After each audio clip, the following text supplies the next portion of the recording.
Bon après-midi chez vous, mesdames et messieurs. C'est l'heure du journal. Une attaque des drones a visé à l'aube de ce mercredi 11 mars un quartier résidentiel de Goma au Nord Kivu, faisant au moins 3 morts selon la rébellion AFC M23 qui contrôle la ville. Le mouvement accuse le FARDC d'être à l'origine de ces frappes et évoque une tentative visant certaines figures politiques présentes sur place.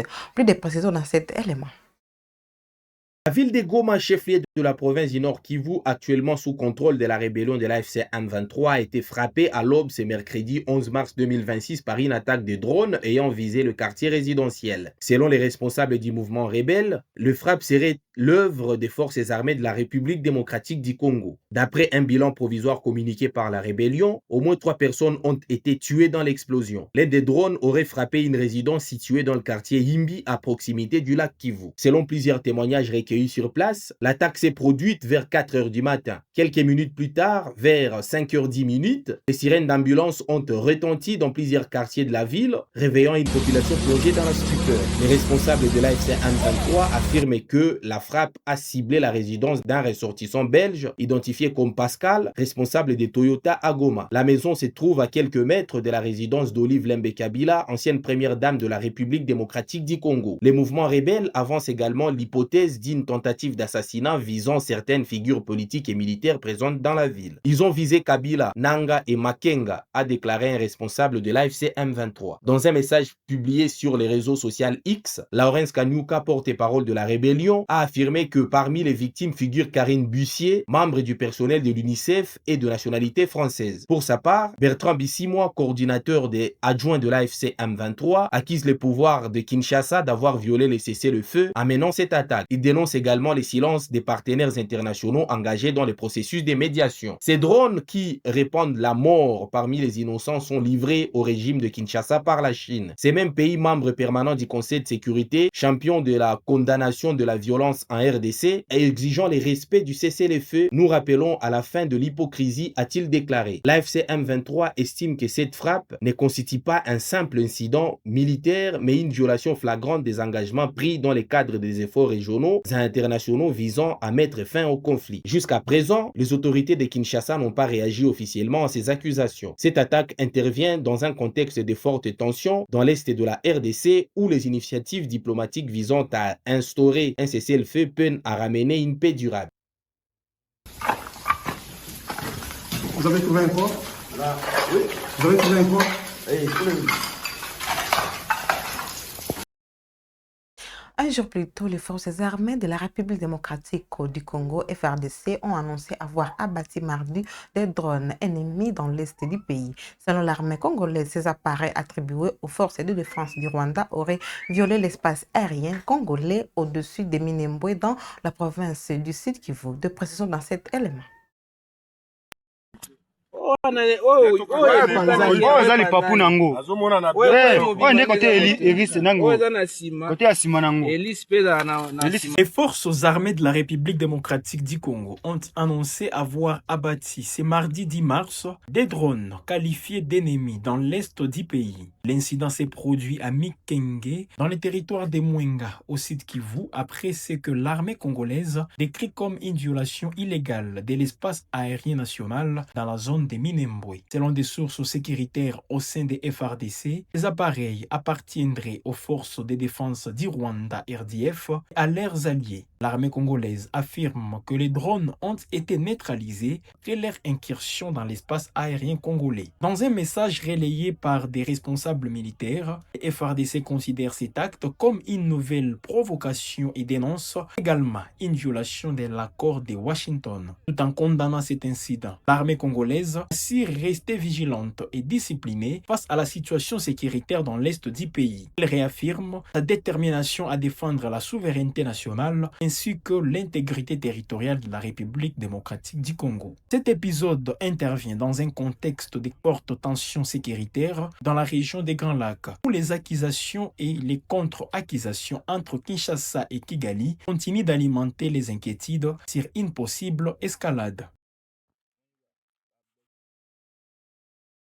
La première ministre Judith Suminwa Tuluka salue les repositionnements diplomatiques de la République démocratique du Congo sur la scène internationale, évoquant notamment les avancées avec les États-Unis et les changements des regards de plusieurs pays, dont le Rwanda. Elle annonce aussi l'installation prochaine du nouveau bureau de la RDC à New York face au siège de l'Organisation des Nations Unies. Écoutons. Demain, entrer dans notre bâtiment. Aujourd'hui, nous sommes propriétaires et il faut reconstruire. Et je pense que c'est un travail qui va nous prendre pratiquement 2 ans. Mais tous les 2 ans, il faut que vous puissiez vous retrouver dans ce nouveau bâtiment qui sera vraiment représentatif de ce qu'est notre pays. Vous avez vu aujourd'hui, dans ce que nous sommes en train de gagner comme positionnement, même par rapport à ceux qui nous ont convoités pendant plus de 30 ans pour ne pas citer le Rwanda. Avec les États-Unis, nous avons avancé et aujourd'hui, beaucoup de pays se retournent et commencent à se rendre compte que la RDC est là, la RDC existe. Et tout le monde est intéressé aujourd'hui à travailler avec la RDC. Et pour ça, vous êtes des représentants ici. Le mouvement citoyen Lutte pour les changements, Lucha, hausse le temps contre toute révision de la Constitution en République démocratique du Congo. Dans un communiqué publié en début de cette semaine à Kinshasa, cette structure dénonce une indécence criminelle dans un contexte sécuritaire toujours critique dans l'est du pays. Il appelle les autorités à privilégier la restauration de la sécurité face à la présence de l'FC23 plutôt qu'engager un débat constitutionnel juge clivant. Le détail dans cet élément. Lundi 9 mars 2026 pour dénoncer toute tentative de modification de la Constitution en République démocratique du Congo dans un contexte sécuritaire particulièrement critique dans l'est du pays. Dans un communiqué de presse publié à Kinshasa, ces mouvements citoyens non partisans fustigent ce qu'ils qualifient de climat d'intolérance politique et met en garde contre un projet de révision constitutionnelle qui, selon lui, détournerait l'attention de véritables priorités nationales. Pour Lula Lucha, engager le pays dans un chantier constitutionnel clivant alors que l'intégrité du territoire national est rompue n'est pas seulement une erreur politique, c'est une indécence criminelle, affirme le mouvement. Le collectif estime que la priorité du moment ne devrait pas être la révision des textes fondamentaux, mais plutôt la résolution de la crise sécuritaire à l'est du pays où les populations continuent de subir violences, massacres et déplacements forcés. La Lucha pointe notamment la présence de l'F-123 qu'elle accuse d'être soutenue par le Rwanda et appelle les autorités à concentrer leurs efforts sur la libération des territoires occupés et la protection des civils. Dans son communiqué, le mouvement rappelle que la Constitution représente le pacte républicain du peuple congolais et ne peut être instrumentalisée pour répondre à des ambitions politiques. La Lucha dénonce également une tentative de glissement institutionnel susceptible, selon elle, de permettre un maintien prolongé au pouvoir. S'appuyant sur l'article 64 de la Constitution, le mouvement appelle les citoyens à la vigilance afin de faire échec à toute prise de pouvoir en violation des dispositions constitutionnelles.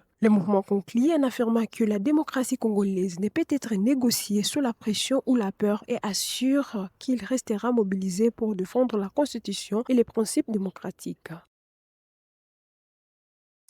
La pression ne retombe pas au Sénat malgré les esquisses présentées par Modeste Batil-Kwebo à ses collègues de l'Union sacrée après la polémique autour de ses propos sur la révision constitutionnelle. La pétition visant sa destitution poursuit son chemin.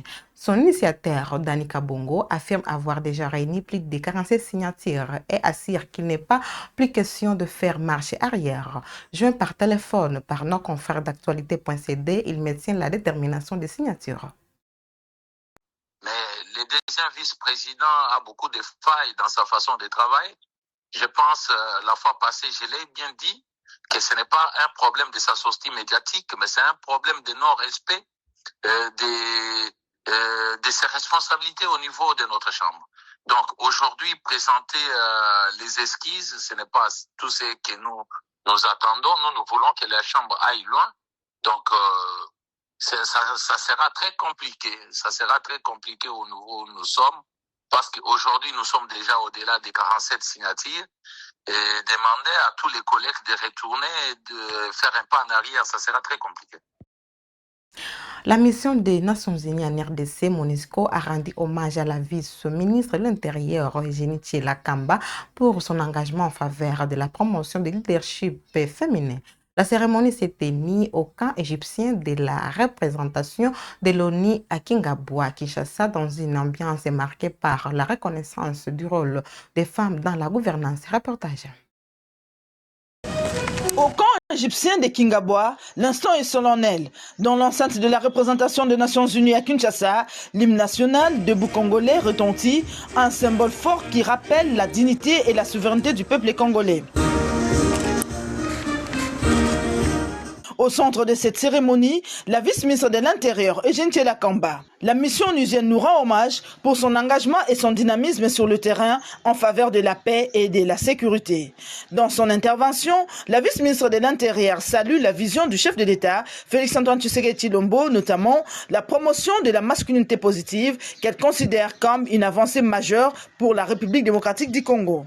Au nom du président de la République, chef de l'État, Félix-Antoine Tshisekedi Tshilombo, leader de la masculinité positive, je tiens à saluer l'initiative de femmes policières de la MONUSCO pour l'organisation de cette cérémonie qui met en lumière une activité d'une grande importance. Meilleure femme, leader, source d'inspiration. Dans la salle, l'exposé suscite échanges et réactions. Lors de la séance de questions-réponses, Eugénie Tchiela Kamba réaffirme la détermination du gouvernement à renforcer la sécurité nationale avec une implication croissante des femmes au sein de la police nationale congolaise. À travers cette initiative, la MONUSCO dit vouloir saluer les parcours d'une femme engagée, active sur le terrain au service de la sécurité et de la protection des populations. Votre engagement et votre courage incarnent un leadership authentique et prouve que le progrès est une réalité qui se construit chaque jour. Et pour terminer ces actualités à Lubumbashi, la Commission nationale des droits de l'homme alerte sur la détention de plus de 120 enfants à la brigade criminelle de recherche et de surveillance, détenus depuis plus de mois dans des conditions jugées insalubres et inhumaines. Ces mineurs sont mêlés à des adultes et privés d'hygiène. La CNDH appelle les autorités du Haut-Katanga à agir en urgence. Suivez ici son coordinateur provincial, Maître Joseph Okongolo. Et ces enfants sont mélangés ensemble avec les présumés criminels, grands bandits qui sont là à la BCRS. Et il n'y a pas que cela, il y a aussi 8 personnes aliénées mentales qui ont été récupérées à Likasi, qui sont détenues là-bas. Et puis il y a aussi des adultes appelés enfants de la rue, qui sont aussi là. En majorité, il y a les mineurs, enfants dans le sens du droit congolais, qui sont là. Le fait d'être avec toutes ces catégories de personnes citées, ils sont en sécurité. Ça, c'est de 1. Ils dorment à même les sols, dans un hangar de grillage sans vitres. Il pleut actuellement abondamment, sans couverture, sans matelas. Depuis qu'ils sont là, plus d'1 mois, et ne se sont jamais lavés, ils n'ont jamais pris bain. Et je vous informe sur les 130 enfants. Aujourd'hui, ils sont restés à 120 et 10 sont tombés malades et ont été évacués pour l'hôpital LDK, sur la chaussée LDK. D'ailleurs, quand on était là présent, il y a eu un enfant qui s'est autorisé de douleurs, qui apparemment souffre de l'hernie, de l'hémorroïde externe. Ça, c'est par rapport aux conditions de détention. Mais concernant la régularité de la détention, parce que j'insiste, pour nous, la CNDH, c'est une détention. Parce que plus d'1 mois, c'est trop. La garde à vue elle-même est de 48 heures.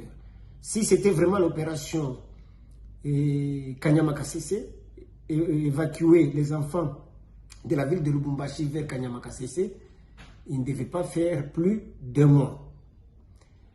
Et aussi, il faut faire la part des choses. Parmi les enfants qui sont là, plusieurs sont mineurs. On ne nous a pas dit qu'il y avait des mineurs en conflit avec la loi.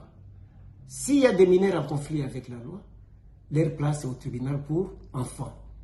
Mais les autres mineurs qui ne sont pas en conflit avec la loi, leur place c'est soit en famille, soit dans des centres d'accueil d'enfants. Parce que plusieurs enfants nous ont déclaré qu'ils avaient leur famille. Effectivement, parce que même parmi les enfants arrêtés, il y a ceux-là qui revenaient de l'école, il y a d'autres qui étaient dans leurs courses. Il y a par exemple un qui a dit qu'il allait à l'église. Mais par rapport aux adultes, appelés aussi habillement enfants de la rue, ce sont des adultes, ce sont des majeurs. Leur place est au parquet. Mais par rapport aux personnes aliénées, mentales, le fou entre guillemets, leur place, si on les a trouvés en train de violer la loi pénale, leur place est soit au parquet. C'est par ici que nous clôturons ces actualités. Mesdames et messieurs, n'oubliez pas de vous abonner, de cliquer sur la cloche de notification pour ne rien manquer sur votre chaîne Web Info Télévision. Portez-vous bien.